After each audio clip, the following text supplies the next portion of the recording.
Olá pessoal, paz do Senhor a todos. Estamos aqui com mais um podcast da Ujadaucho. Dessa vez eu estou aqui com o pastor Eleci e ele vai estar falando hoje sobre o Evangelho como estilo de vida. Então, antes de mais nada, pastor, bem-vindo ao nosso Obrigado. podcast. É uma honra ter o senhor aqui conosco. Amém. E eu vou pedir que o senhor comece com uma oração para a gente então começar a falar sobre o tópico. Amém. Uma honra estar aqui com todos vocês. Pai, muito obrigado por esse privilégio de podermos estar aqui nesse ambiente onde estaremos tratando de um assunto tão importante, tão atual e tão necessário, que é sobre o Evangelho como estilo de vida. Que o Senhor possa iluminar as nossas mentes, ó Espírito Santo, para que aqui nesse ambiente seja gerada uma unção que transporte, que transpasse a barreira da distância geográfica e alcance os corações nos locais mais longínquos, Senhor. Em nome de Jesus, ministra os nossos corações, eu queria a tua vontade, fale as nossas vidas, fale a nossa mente, fale ao nosso intelecto, mas, sobretudo, fale ao nosso coração. E que isso possa servir, de fato, para que pessoas possam ter um contato verdadeiro contigo e também sirva para aquelas pessoas que em algum momento pensaram que tiveram um encontro com o Senhor através do Evangelho, possam refletir e então passar a viver o Evangelho de poder, conforme recomenda a tua palavra. Muito obrigado pelos teus filhos que estão na condução deste momento, deste bate-papo. Em nome de Jesus, amém, amém. Amém. Bom, pessoal, vocês já devem me conhecer, né? Já me viram aí, já estão cansados de me ver. A gente também tem aqui a equipe, o Vinícius, o Luiz Felipe. E hoje a gente está aqui com um pastor. Muito provável que vários, né, já viram ele no nosso pré-congresso, tudo. Mas muitos ainda não conhecem o pastor. Então eu vou pedir para o pastor se apresentar. Quem é o pastor Eleci? Amém. Para qual câmera que eu olho? É essa daqui, É ó. para essa aqui, né? Isso. Então, meu nome, né? Meu nome completo, né? Lucas Eleci da Silva Gomes, né? Mas quase ninguém me conhece como Lucas. Então, lá na igreja, na família, né? Eleci, porque meu pai era o pastor Eleci Vieira Gomes, que foi fundador da Assembleia de Deus da ADEP, né? Antigamente era Assembleia de Deus em Santa Amélia, agora a Assembleia de Deus Evangelho Pleno.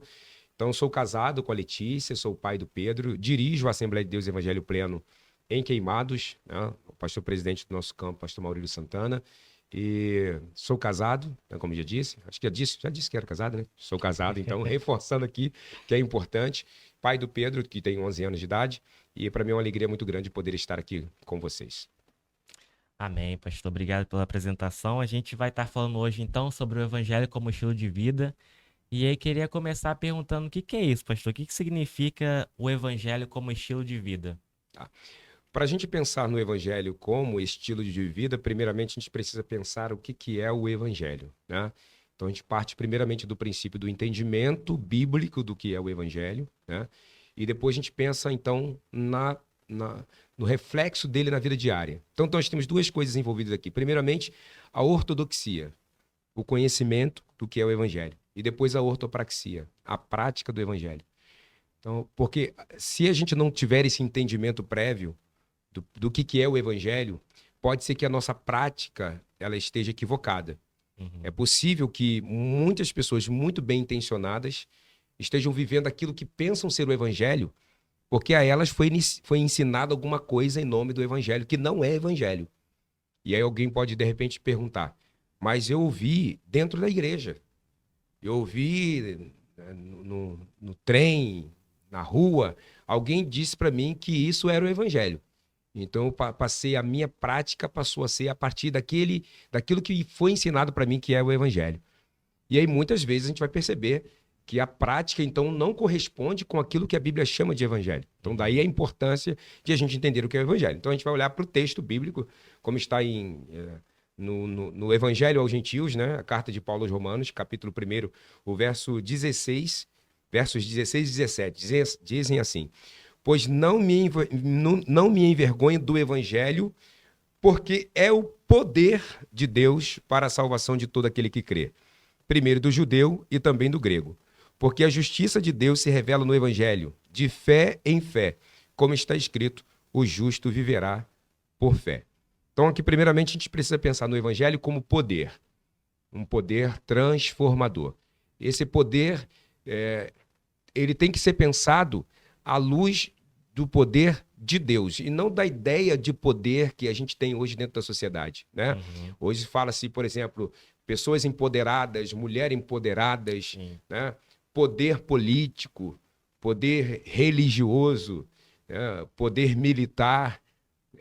Essa ideia de poder, o poder do evangelho transcende essa ideia de poder temporal. Uhum. Então, tudo que citei aqui é poder temporal, mas nós estamos falando de um poder que transcende, porque todo poder temporal, ele tem uma direção exógena. É sempre de fora para dentro. Eu sofro influência desses poderes temporais.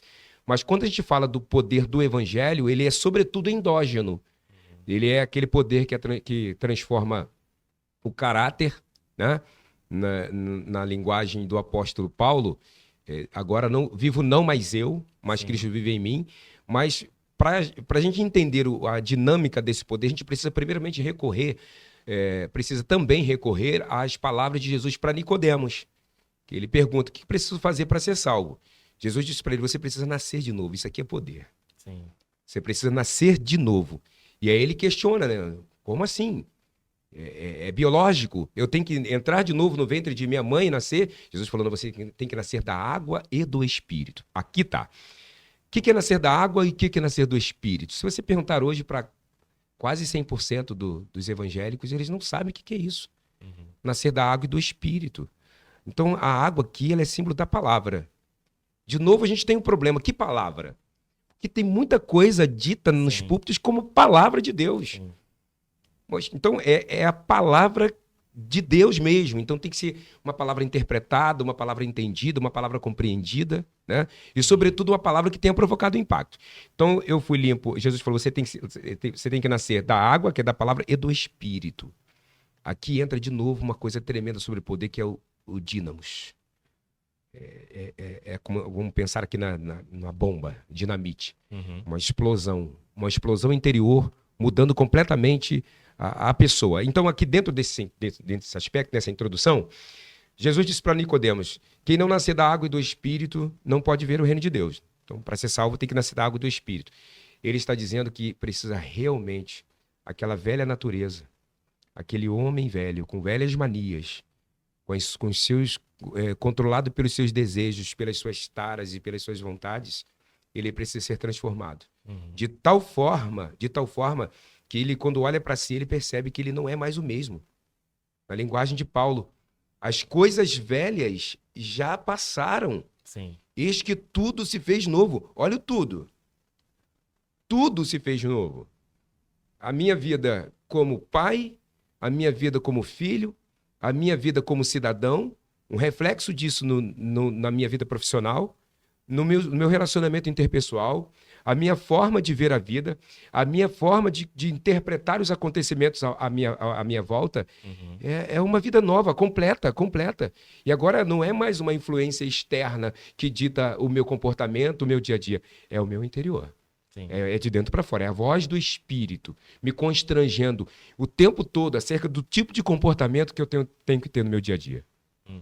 E agora, pastor, como é que uma pessoa pode viver assim? Porque às vezes é muito difícil, uma pessoa ela acaba confundindo, né, o evangelho como estilo de vida, com uma questão mais religiosa, né, de ela ter que andar assim, porque a instituição diz que ela deve andar assim e tudo. E por essa questão, ela acha que ela está vivendo uma vida santa, porque ela está vivendo ali com dogmas, com leis locais e tudo. Então, como é que ela pode expressar de fato o caráter de Cristo sem necessariamente estar associado a uma questão, eu tenho que obedecer a uma determinada lei? Porque hoje se fala muito da questão da lei da graça, tudo, que a gente não vive mais debaixo da lei, mas tem muita gente se colocando debaixo de uma lei, né? E aqui eu não tô falando da questão de se rebelar, ver como Sim, quer, nem sim. nada, né? Como uma anarquia. Mas como é que ela pode, de fato, saber que ela tá vivendo a vida santa, como Cristo quer que ela viva uma vida santa? Uhum. Essa pergunta, Felipe, ela é extremamente importante porque vai levar a gente a refletir sobre um aspecto que tem sido uma coisa que tem me incomodado muito ultimamente, que é sobre a importância de eu fazer a distinção entre a igreja institucional, com as suas regras, que precisam ter, tá? Uhum. A igreja como instituição, com as suas regras, com seu estatuto, com o seu regimento interno, com seus departamentos, com a estrutura templária, e a igreja como corpo de Cristo. Uhum. Então, aonde está o grande problema? A igreja como instituição, ela deve ser serva do corpo de Cristo. Uhum. Então, ela é menor do que o corpo de Cristo. Então, como instituição, a igreja deve ser um ambiente onde o corpo de Cristo toma forma.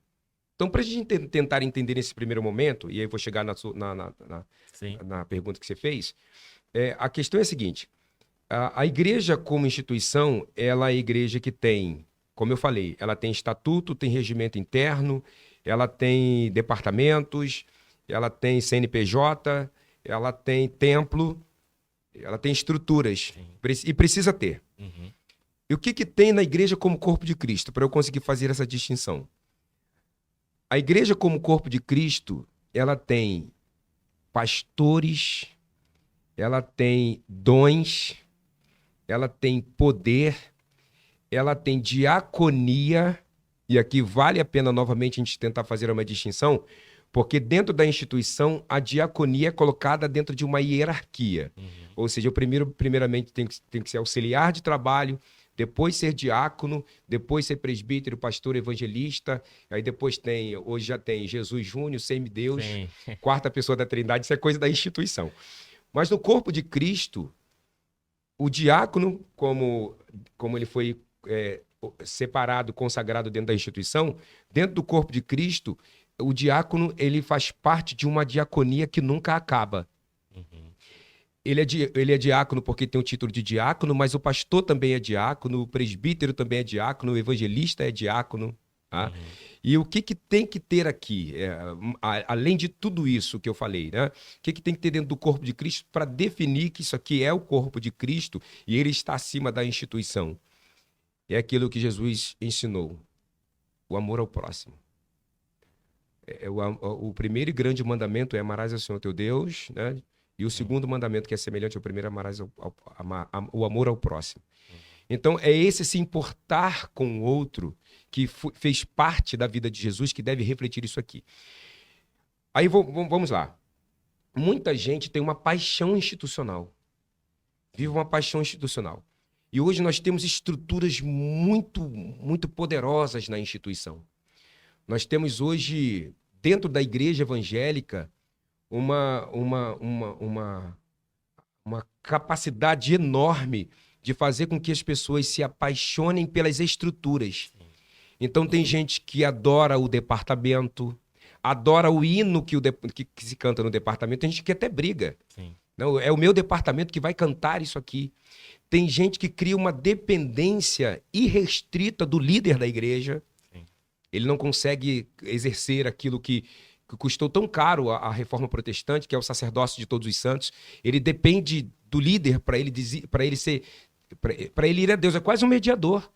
Sim. Então, a estrutura ela consegue criar essa dependência irrestrita, fazendo com que as pessoas não alcancem a maturidade cristã. Elas são eternamente dependentes de uma liderança. Tem gente que só consegue ser crente se fizer parte do departamento, se cantar lá na frente. Né? Ele depende do pastor o tempo inteiro e ele não consegue alcançar essa maturidade. O apóstolo Paulo, ele disse uma vez uma coisa que me chama muita atenção dentro do corpo de Cristo. Ele fala assim, eu vivo hoje um conflito enorme. Primeiro, eu quero muito estar com Cristo, que é muito melhor. Uhum. Mas eu também desejo estar com vocês até que Cristo seja gerado de verdade, de fato, em vocês. Qual é o problema que a gente está vivendo hoje? É que as pessoas, elas não conseguem viver a liberdade do evangelho. Jesus falou, se pois o Filho vos libertar, verdadeiramente vocês serão livres. E tem gente que vive o evangelho como se o evangelho fosse uma escravidão. Sim. Porque elas vivem debaixo de medo. É aquele líder que diz assim, ó, se você não fizer isso, se você não vestir a roupa tal, se você não vestir o modelo tal de roupa, você vai ser colocado no leito. Se você não aceitar o cargo que eu estou te dando, Deus vai te trazer pela dor. Então, a instituição começa a colocar medo nas pessoas. Isso é um problema sério. E eu não tenho nada contra regras, né? Eu sou um pastor, como eu disse aqui, eu sou um Claro, pastor assembleiano. sim. A igreja tem regras, né? Para fazer parte da instituição, tá lá no estatuto que você tem que obedecer às regras ali, mas aquilo ali não é a causa de eu Uhum. estar ali. A causa primária deve ter sido eu ter sido confrontado pelo evangelho de poder. Esse evangelho que me transformou. E esse evangelho de poder, ele, como diz a própria Bíblia, né? Eu não vivo por causa das regras. Aliás, assim, para concluir mais essa parte aqui, o que a gente precisa entender aqui, o Felipe, e o pessoal que está nos ouvindo em casa, uma coisa muito importante que a gente precisa entender é que o comportamento correto, a prática correta, tipo andar com a roupa decente, praticar as boas obras, isso aí não é a causa do evangelho. Eu não sou salvo porque eu ando com roupão, eu não sou salvo porque eu cumpro regras da igreja, eu não sou salvo porque eu faço parte do departamento, porque eu tenho um título. Isso não é causa, isso deve ser a consequência Uhum. do evangelho, sabe? Então, qual é a causa do evangelho? É o poder transformador do evangelho. Eu criei em Cristo, né? Eu ouvi uma palavra confrontadora, e é o que está faltando nos púlpitos hoje, né? Sim. Hoje a gente tem visto púlpitos de massagem. Púlpitos que parecem mais casas de massagem, Uhum. né? Porque Pregação coach, é né? o coach É, massageando o ego, né? sim. Vem que você vai ter isso, né? E olha que para a gente exemplificar isso aqui. Hoje se diz muito nos púlpitos, né? Se você tem um carro, Deus vai te dar uma concessionária. Sim. Se você tem uma casa, Deus quer te dar um condomínio. Então é sempre a multiplicação. E você vai ver que o evangelho é divisão. Jesus falou assim, falou o seguinte, que quem tem duas, se alguém te pedir a capa, dá também a túnica. Sim. Se alguém te convida para caminhar uma milha, vai com ele duas. É sempre de dividir, né? Sim. Repartir com quem não tem. Mas o evangelho de hoje não é da multiplicação, é preparando as pessoas para viverem bem aqui. Então, é essa questão, que tipo de evangelho que eu ouvi? Que Uhum. mensagem foi anunciada para mim? Porque aqui está uma questão crucial. Se eu ouvi o evangelho de poder, então eu sofri um confrontamento. Esse evangelho deve ter trazido à minha mente o tipo de miserável que eu sou. Sim. Que todos nós somos pecadores, conforme o texto bíblico diz. Todos pecaram. Sim. Não existe bonzinho. Um pregador aí famoso disse: você é o centro do coração de Uhum. Deus. Não é nada, né? Ponto fraco. A gente é miserável. A Uhum. gente é miserável. Não fosse a misericórdia do Senhor nos alcançando, nós seríamos miseráveis. Nós não temos méritos diante de Deus. Sim. Então eu fui confrontado pelo Evangelho. Esse confrontamento, ele disse quem eu sou, e a consciência do pecador que eu sou me levou à seguinte conclusão: eu estou indo para o inferno, eu preciso de um Salvador. Uhum. E essa consciência de que eu preciso de um Salvador me fez recorrer a Cristo, a graça. E essa graça me alcançou. E essa graça, ela me levou para um outro aspecto. Eu preciso agora viver uma nova vida. Mas não tem como eu fazer um esforço para me comportar bem. É exatamente o fato de eu ter sido transformado por essa graça que eu sou direcionado para uma vida correta em Uhum. qualquer instância da existência. Ou seja, andar correto, fazer as coisas corretas não são a causa da minha salvação, mas a consequência dela. Logo, se eu não consigo ter um comportamento compatível com aquilo que se espera de um cristão, eu preciso fazer uma reflexão muito profunda. Possivelmente eu nunca fui transformado pelo Evangelho. E agora a questão de... Queria falar sobre a questão do trabalho, né? Do secular, das coisas que a gente faz, né, no nosso cotidiano. Porque eu já vi isso, muitos também, todos nós vivemos coisas que falaram pra gente buscar primeiro o reino dos céus e as demais coisas serão acrescentadas. Né, isso de fato acontece, né? Jesus disse isso. Só que eu já vi certas, eh, não sei se manipulações seria forte dizer, para aquele, principalmente jovem, queria agora focar muito na juventude, né? Podcast da Ujadaus, que aquele jovem que tá buscando ali, de repente, passar num vestibular, num concurso, tá estudando para alguma coisa, e isso toma muito tempo, né? Estudar toma tempo, trabalhar toma tempo. Mas muitas das vezes já ouvi coisas de pessoas, né, que passaram por isso também, de que foram criticadas. Pô, você tá focando muito nisso. Você tem que buscar Jesus. E a pessoa busca Jesus, sabe? E tem que buscar Jesus. Você tá se preocupando muito com as coisas desse mundo e tudo. E só que a Bíblia fala que fazer tudo para a glória de Deus. Então a pessoa pode glorificar Deus com os estudos, com o trabalho dela, né? Ou Deus colocar ela na faculdade e a pessoa representar ali Jesus. Como a pessoa pode balancear e saber que ela pode glorificar Deus com o que ela está buscando e também ela saber que, sei lá, de repente, será que ela está passando do ponto, de fato, focando muito naquilo ali, esquecendo das coisas de Deus? Ou ela deve seguir mesmo naquilo ali e é o que, se Deus, né, ela entendeu que aquilo é de Deus para a vida dela e seguir e esquecer as vozes que falam isso para ela? Uhum. Eu quero aproveitar que você citou aqui, né, o podcast da Uja Dalshin. Eu quero aproveitar aqui para cumprimentar aqui essa juventude vibrante, tá? Da Uja Dalshin. Uhum, Poxa, que bacana. É sempre muito bom estar aqui com vocês. Ô Felipe, então, o apóstolo Paulo disse o seguinte: quer comais, acho que você uhum, até chegou a comentar sobre isso, quer comais, quer bebais, ou quer façais qualquer outra coisa, façais para a glória de Deus. uhum, Ele está dizendo que, como a proposta que é o evangelho como estilo de vida, se o evangelho é o meu estilo de vida, isso vai refletir em todas as áreas da minha vida, uhum, em todos os ambientes que eu estiver. Seja na escola, seja na faculdade, seja em casa, seja no trabalho. Eu tenho que ser esse discípulo de Jesus onde eu estiver. é, O que precisa acontecer, o que precisa haver é uma administração do tempo, da mordomia do tempo, né? E eu não tenho dúvidas de que é altamente possível eu passar 24 horas estudando e concomitantemente a essas 24 horas eu estar estudando, eu posso estar 24 horas conectado com o Espírito Santo. uhum, Então, quando ele diz quer comais, quer bebais ou quer faças qualquer outra coisa, façais para a glória de Deus, é aquela consciência que eu tenho. Estou estudando 24 horas porque eu estou num concurso muito difícil que eu preciso passar. Eu preciso me dedicar aqui para eu passar nesse concurso. É possível eu conciliar isso, sabe? E aí eu vou uhum, por uma questão muito prática, né?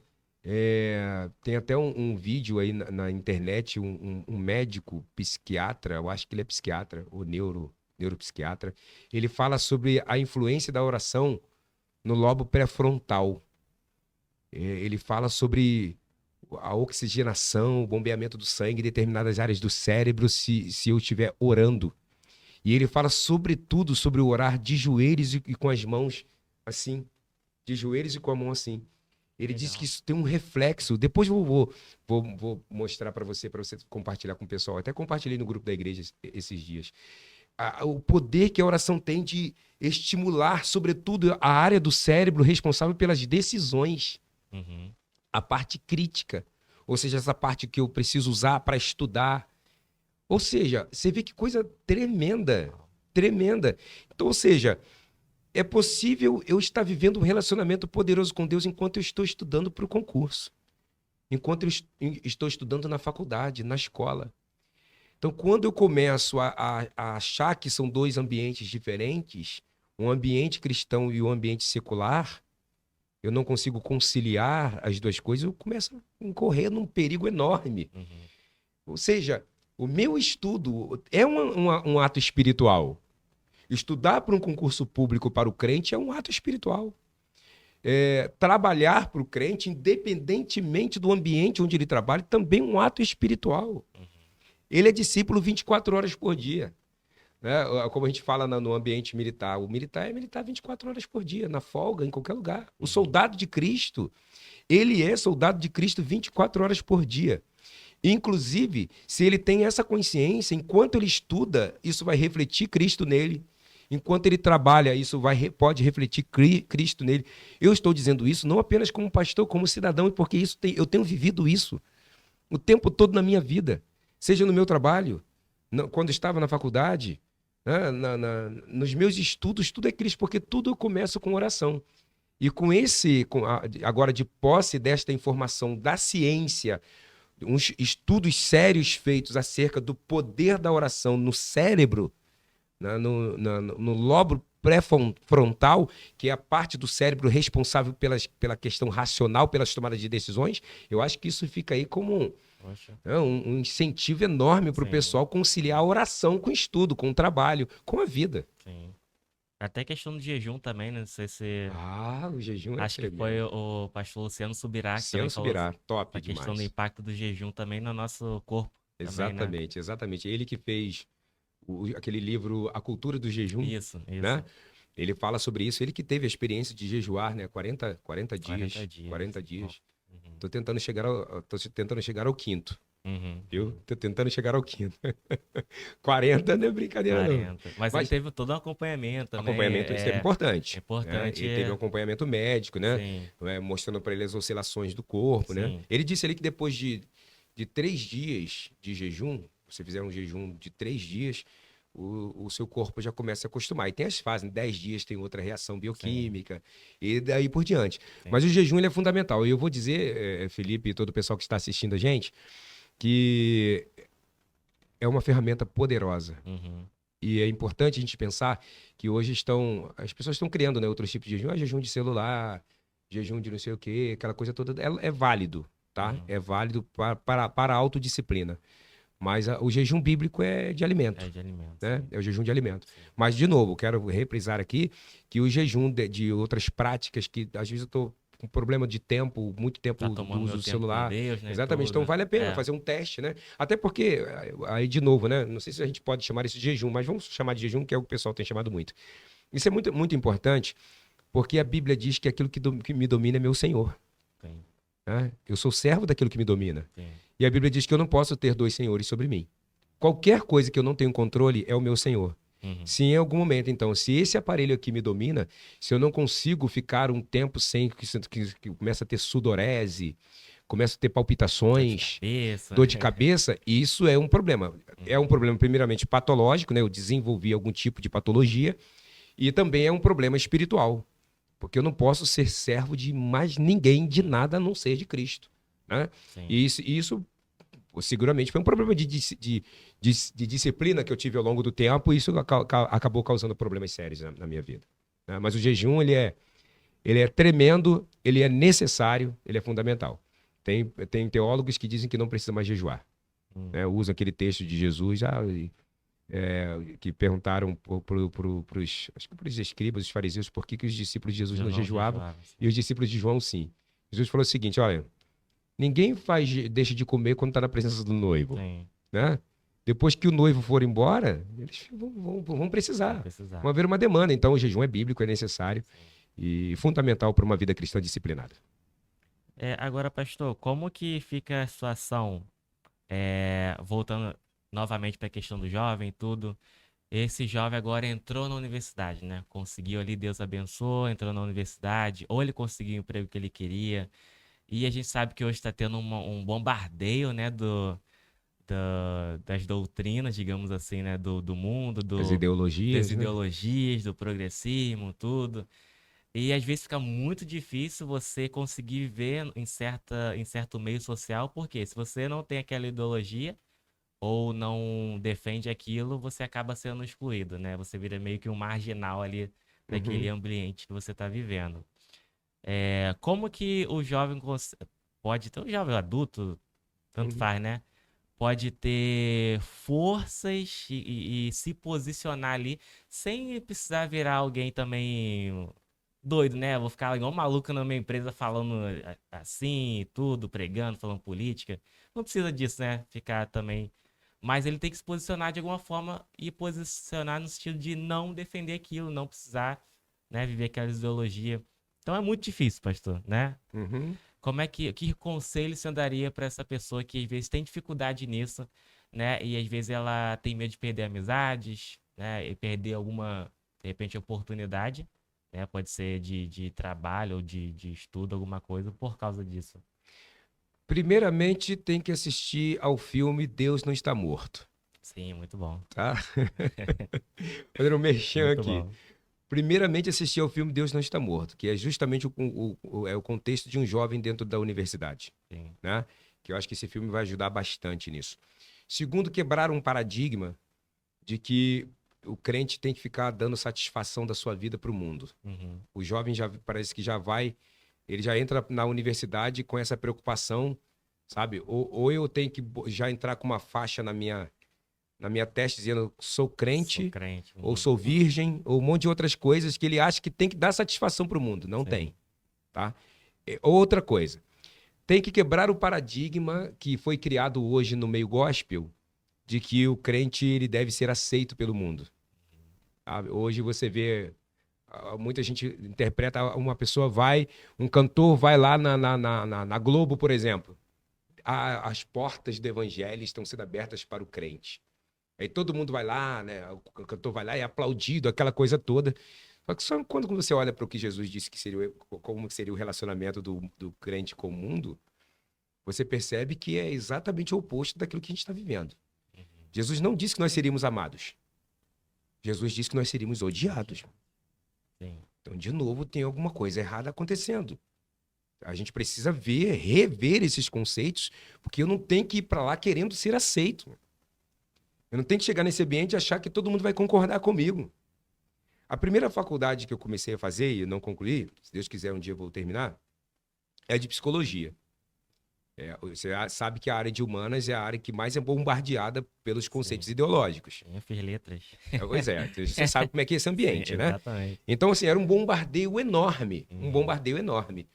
Então, eu sempre procurava estar ali com aquele pensamento. Eu estou aqui para aprender o que a ciência tem a dizer para mim acerca daquilo que eu busco aprender. Se houver alguma coisa ensinada que entre em conflito com aquilo que eu sei, eu não tenho que sentir na obrigação de rechaçar de imediato. Uhum. Eu vou estudando estratégias para desconstruir aquele paradigma, né, de forma educada, cautelosa, prudente e sábia.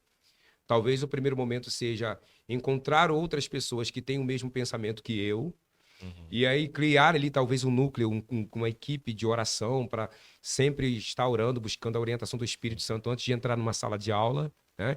Então, primeiro me acercar de pessoas que pensam igual a mim. E depois pedir para Deus uma estratégia, como aconteceu no filme Deus Não Está Morto, estratégia do ambiente certo para você colocar a verdade de Deus. Uhum. Então, eu acho que muitos jovens acabam se implodindo, se autodestruindo e muitas vezes perdendo a força de manter a vida cristã, porque ele já entra com essa obrigação de querer, como você falou, já chegar chegando, né? Sim. Discordando de tudo, sendo aquela pessoa chata, né? Querendo, acabando com a aula. Acho que não é bem por aí. Vira radical, né? Um radical. É. E não é assim. Sim. E isso eu vou dizer, o pessoal, o Felipe, o pessoal que está aqui também no estúdio, né? As pessoas que estão nos assistindo, que eu tenho procurado viver esse tipo de vida cristã no meu dia a dia. Uhum. Aqui eu tô falando a beça, né? Inclusive, pode até quando estiver faltando aí 1 minuto, 2 minutos para eu terminar a minha fala, Sim, entendeu? não, fica Pode me tranquilo. contar, mas Eu tô assim, hoje no meu de trabalho, olho. eu sou muito tranquilo. Recentemente eu tive até uma experiência, o Zé até pediu para eu contar também um pouquinho das minhas experiências pessoais, já que eu nasci na igreja, vivi todos esses ambientes, né? Ambiente militar, faculdade, passei por todos esses ambientes que a Sim. juventude passa, né? Tá bem vivido, né? Já estou forjado um pouquinho. E aí eu estava comentando com o Oséias, eu acho que eu cheguei a comentar com ele de uma experiência que eu tive recentemente, que um colega de trabalho, do trabalho que eu estou agora, foi visitar a igreja onde eu sou pastor. Sim. Quando nós retornamos para o trabalho no dia seguinte, ele estava lá dando testemunho sobre mim. Eu falei, pessoal, Silva Gomes aqui é quietinho na dele, mas na igreja ele é todo articulado, na igreja uma autoridade, aquela coisa toda, entendeu? Por quê? Uhum. Você vê, eu quase não falo muito no meu trabalho, eu sou assim ainda, né? Sou muito ali, tranquilo. Também eu converso, né? Sim, sim. Dialogo. Ah, Quando eu percebo que o assunto ali é do meu interesse, a gente conversa, aquela coisa toda. Mas, no geral, eu deixo as pessoas serem quem elas são. Eu falo, eu não sou detetive de ninguém aqui. sim, Não estou monitorando o comportamento, não sou polícia da ética de ninguém, sim. né? Do comportamento de ninguém. Eu sou um cristão ali. Eles sabem que a hora que precisar de alguém para orar, quem vai orar sou eu. Sim. Eles sabem que a hora que precisar de alguém para ministrar uma palavra para alguém, esse alguém sou eu. No momento lá, a gente estava fazendo um trabalho e precisamos socorrer alguém. O meu chefe ali no momento falou assim: Gomes, tu tem que orar por essa pessoa, vai que ela morra no caminho. Então eu sei quem eu sou em Deus.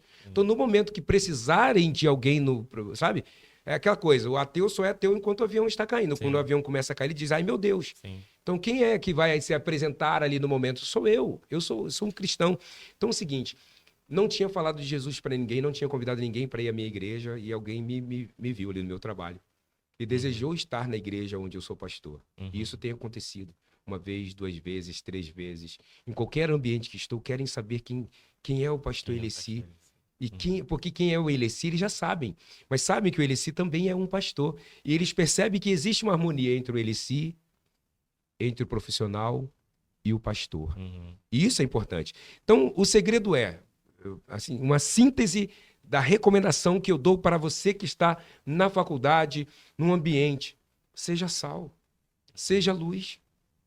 Só ser. Uhum. Né? Como a gente usou aqui, Spurgeon, né?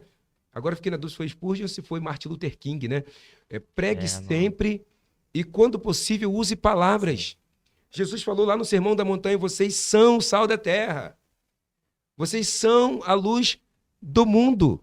O problema é que o crente está muito acostumado a ser luz na igreja. Sim. E ninguém vê. Sim. Uma luz, mais uma luz, uma luz, uma luz, uma luz. Tá todo mundo brilhando. Sim. Mas Jesus falou que nós seremos a luz do mundo. Então é lá no mundo que a gente tem que deixar aparecer. Deixa a luz brilhar. Olha de novo, não é faça a luz brilhar. É deixa a luz brilhar. Uhum. Passa a ideia de uma coisa muito natural, muito espontânea.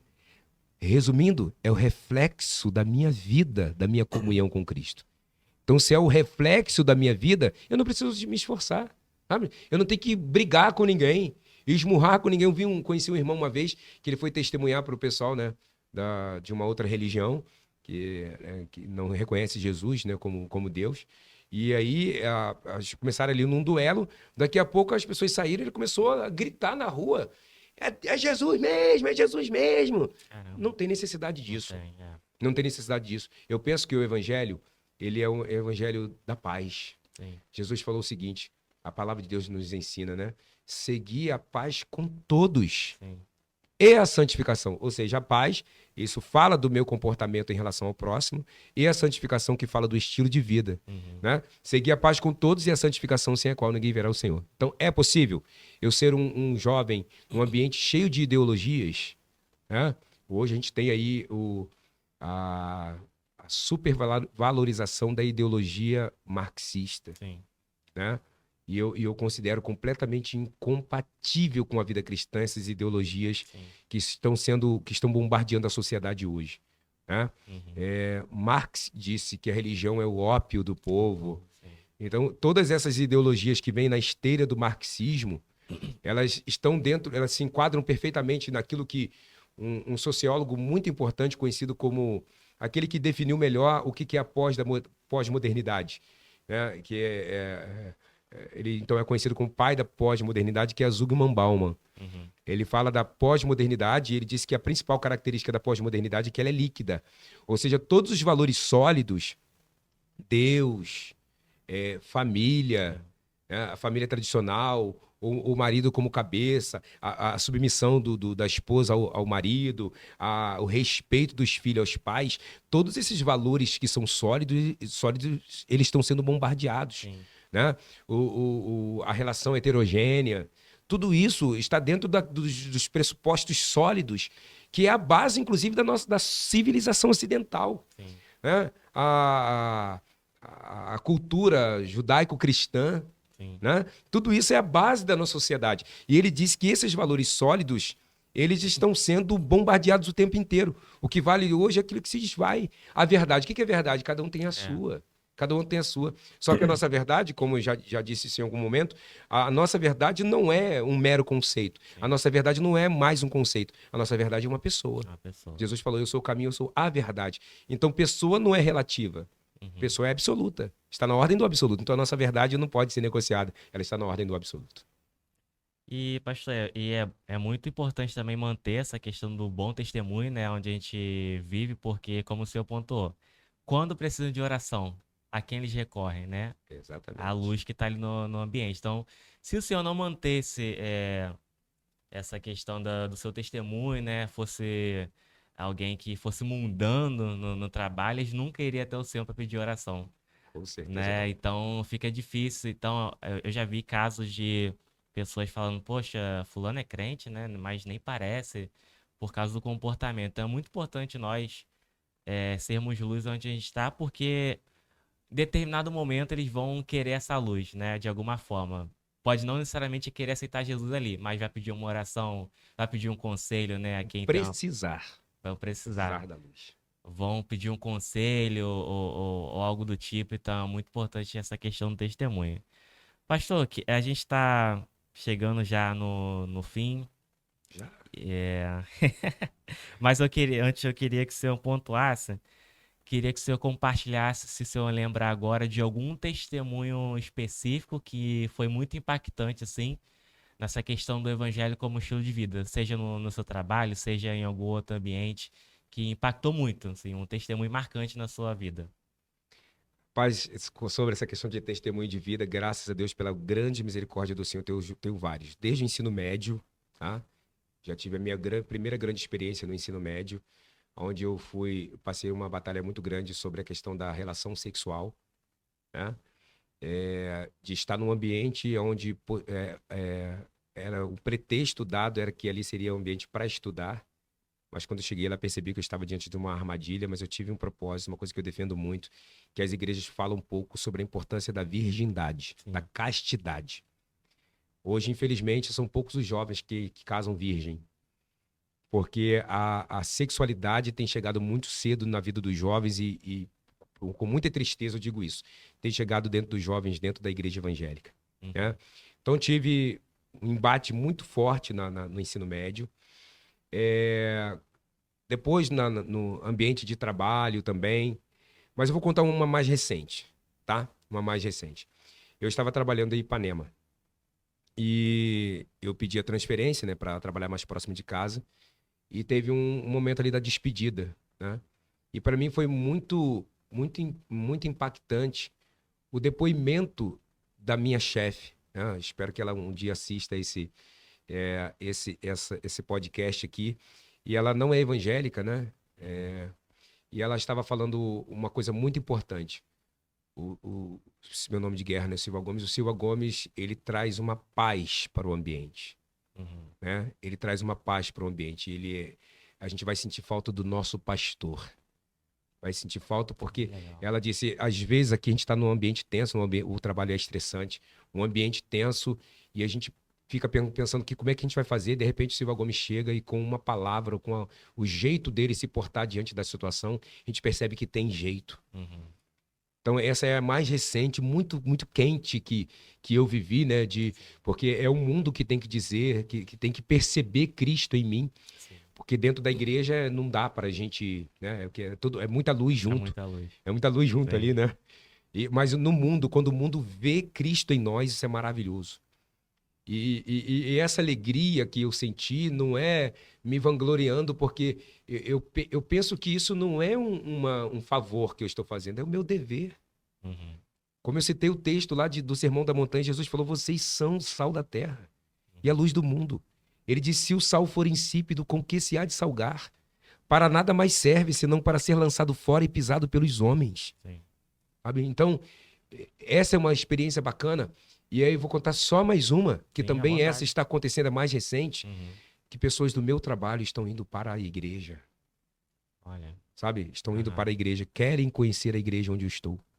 Talvez ele vai assistir também um colega de trabalho que foi lá na igreja, né? Onde eu sou pastor. E ele pediu um gabinete, porque ele disse, eu quero ser membro dessa igreja. Que benção. Reflexo do meu trabalho. Sim. Sabe, não é da pregação no dia a dia, de falar no microfone da igreja. E alguém querendo conhecer Jesus, porque é o seguinte, o Felipe, eu falo isso assim, sentindo mesmo a presença de Deus. Uma frase que eu aprendi muito interessante. Se alguém perguntar qual o endereço de Jesus? O endereço de Jesus é o endereço onde eu estou. Eu não tenho que mandar dar endereço da igreja para ninguém que perguntar qual o endereço de Jesus. É a minha vida. Sim. É a minha casa. É o meu ambiente. Sabe? E eu quero muito mesmo que esse nosso podcast aqui seja um instrumento de Deus para fazer a gente rever os nossos paradigmas. De novo, ô Felipe, a igreja brasileira ela está em crise. Sabe? Eu falei aqui no início sobre a questão da paixão institucional e um problema que essa paixão institucional tem gerado é que as pessoas que estão chegando na igreja não estão conseguindo ver Jesus nos púlpitos. não estão conseguindo ver Jesus nas pessoas que elas veem ali dentro da igreja e lá fora.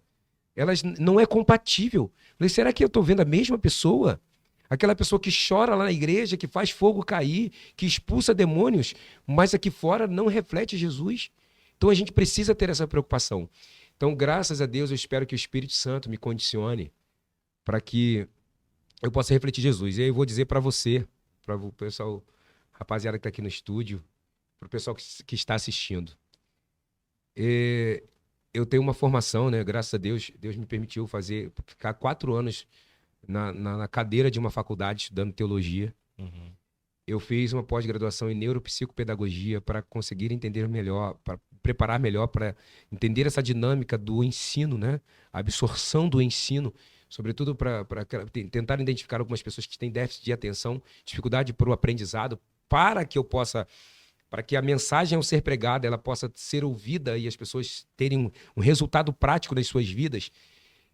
Mas a minha maior preocupação sobre testemunho de vida, e eu procuro dizer isso, é que eu não me importo tanto com o título que eu tenho. Uhum. Ele é importante. Eu até citei aqui, porque alguém pode perguntar a alguém que não me conhece, quem é que está falando? Ele Sim. tem alguma formação, alguma coisa nesse sentido? Mas vou dizer para você que o que mais me gratifica e que o que reflete mais na minha vida diária não é a minha formação acadêmica, não é a minha especialização, não é o título que eu tenho na igreja, não é o fato de eu pregar, eu prego, eu sou muito veemente na pregação, mas o que mais me honra é que o fato de eu ser servo de Jesus, isso tem refletido nas vidas das pessoas. Uhum. Pessoas têm sido transformadas através de Jesus na minha vida. Nem tanto pelas minhas palavras, mas muito mais pela minha vida. E desejo muito que você que está aí, você possa pensar sobre isso. E aí eu quero fazer um desafio para te ajudar a você pensar. Você tem refletido Jesus na rua que você mora? Na tua escola? Na faculdade? Na igreja? Você reflete Jesus? Os pais que estão aqui, os seus filhos querem conhecer Jesus a partir de você, a partir de quem você era em Deus? Líderes e pastores, os seus filhos têm orgulho do pastor que você é? Do jeito que você pastoreia, que você conduz as ovelhas? Isso aqui é muito importante. Sim. Meu filho esses dias falou assim, papai, se um dia você não for mais o pastor da igreja, eu vou ser o pastor no seu lugar. Isso me emocionou. Uhum. Eu me emociono, inclusive, agora falando isso com vocês. Uhum. Porque existem pastores que os seus filhos não congregam com eles. Sim. Não congregam nas suas igrejas. Porque eles não refletem Jesus. Sim. Sabe, os filhos não têm orgulho dos pastores que seus pais são. E muitos, às vezes, continuam com os seus pais. Porque eles estão ali para serem uma defesa para o pai, porque quando o pai errar, eles vão precisar de estar ali para cobertar o erro dos seus pais. Porque a instituição já entrou em crise. Mas não tem orgulho, porque não veem os seus pais, os seus líderes refletindo Cristo. Então, eu estou falando que, como pastor, para a liderança da igreja brasileira, estou falando aqui para os pais, como pai que eu sou. Estou falando aqui para os profissionais, como profissional que eu sou. E que Deus me dê graça, força, para que eu continue sendo assim. Não há mérito em mim, é porque eu entendi o poder do Evangelho. Eu sei o que é o Evangelho. Eu sei o que é o Evangelho refletindo no dia a dia. E eu estou apenas seguindo uma ordem de Jesus. Agora resplandeça a vossa boa luz diante dos homens, para que vejam as vossas boas obras e glorifiquem o vosso Pai que está nos céus. Amém, pastor. Mais uma vez, quero agradecer ao senhor por estar aqui no nosso podcast. Eu espero que vocês aí tenham gostado. Foi uma bênção. E com certeza vai voltar. Vai ter mais vezes aí o senhor retornar para falar de outros tópicos, de outros assuntos. Vocês também querendo possíveis temas, também manda pra gente mensagem e que vocês gostariam de ter aqui no nosso podcast da Ojadaus, que a gente traz também. E aí coloca o pastor LEC aqui para falar sobre o tema. Amém. É sempre uma honra estar aqui com vocês. Tá? Sempre que sou convidado para estar em alguma atividade da Ujadaus, seja nas congregações, seja no podcast, ou seja aqui na sede, para mim é sempre uma alegria, porque eu percebo que é uma paixão pelo Evangelho, a preocupação de saber quem Deus é de verdade, de fato, né? Para ter esse termômetro. Será que o que eu estou vivendo é exatamente o Evangelho? Né? Mas até esse desejo de querer saber, isso não parte de nós, é sempre o Espírito Santo. Uhum. É sempre ele, sempre o Espírito Santo, sempre por Amém. causa dele. E até para apontar também que é importante, né, as redes sociais serem usadas para a glória de Deus, né? Às vezes a gente perde tanto tempo com vídeos que são inúteis, né? Que tomam nosso tempo lá, ficar rolando lá, passa 2 horas rolando lá os vídeos e tudo, e a gente não ouve nada cristão no meio dessa rolagem infinita, É né? Então é verdade. O importante. feed vai É, passando, vai passando. não tem um feed crente, Não né? tem nenhum feed crente. E às vezes, muitas das vezes é por quê? Por causa do algoritmo. Então, porque a gente está vendo mais aquilo, vai recomendar mais aquilo. Então, se a gente Verdade. passa a consumir mais conteúdo cristão nas redes sociais, vai ter lá a recomendação, vai aparecer lá um podcast cristão, uma pregação, um corte de alguma coisa. Então é muito importante a gente usar as redes sociais, né? Então compartilha, Pra aprender. pessoal. Compartilha aí. Compartilha, ó, compartilha em todas as suas redes Sim. sociais. Compartilha em todas as suas redes sociais. Talvez não dê para compartilhar ali, tem redes sociais que não tem, você não consegue colocar o vídeo todo, né? Vídeo- É, Mas coloca o link que vai mandar lá pro sim, YouTube, né? sim. Que aí você vai assistir tudo. Aí lá no YouTube, dispara para todo mundo, pessoal. Sim. Vamos fazer esse que nós estamos vivendo aqui, compartilhando com vocês. Tem muita gente que precisa ouvir isso aqui. Sim. Pastor, obrigado de novo. Nada. Queria que o senhor orasse para encerrar Amém. aqui e orasse para essas pessoas que nos assistiram, que estão nos assistindo, na verdade. Aí. Amém. Você pode, onde você estiver, quem sabe o Espírito Santo ministrou o seu coração e disse que você precisa tomar posse desta verdade que foi anunciada aqui. E eu não tenho dúvida de que ele viu você. Ele viu você aí. E ele preparou esse momento para falar com você, para transformar a sua vida. Você que possivelmente tenha caído da graça, você que está decepcionado com a igreja, você que de repente tentou ver Jesus em alguma pessoa que diz que é crente e não é. Você pode ser esse crente que você buscou em alguém e não encontrou. Esse crente pode ser você. Então esse é o seu momento, é a sua hora. Se você quiser curvar os seus joelhos, já que eu falei aqui, você depois pode pesquisar aí no YouTube, nas redes sociais, um médico falando sobre o poder da oração no cérebro, nas decisões. Então é o seu momento. Tanto pode curvar os seus joelhos ou sentado, onde você estiver. Vamos orar, vamos falar com Deus. Espírito Santo, muito obrigado por esse momento. Muito obrigado por esta oportunidade que tu nos concedestes para que pudéssemos estar aqui. Peço ao Senhor que transforme essas palavras, Pai. Transforme essas palavras num poder libertador sobre a vida dessas pessoas que estão nos assistindo aqui. Em nome de Jesus, Pai.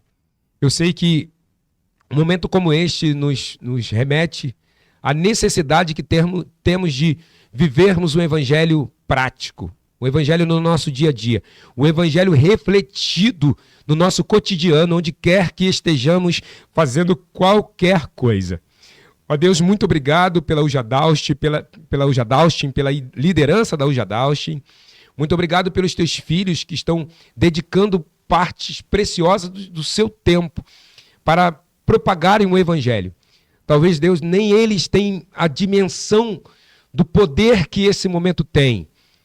O poder que esse momento pode provocar nas vidas das pessoas que assistirem. Ó Deus, em nome de Jesus, que vidas sejam transformadas, pessoas sejam libertas, pessoas venham ter o conhecimento da graça salvadora através desse momento aqui. Muito obrigado, Espírito Santo. É a oração que faço ao Senhor, em nome de Jesus. Amém, amém. Amém. Fiquem na paz do Senhor. Deus abençoe a todos. Tchau.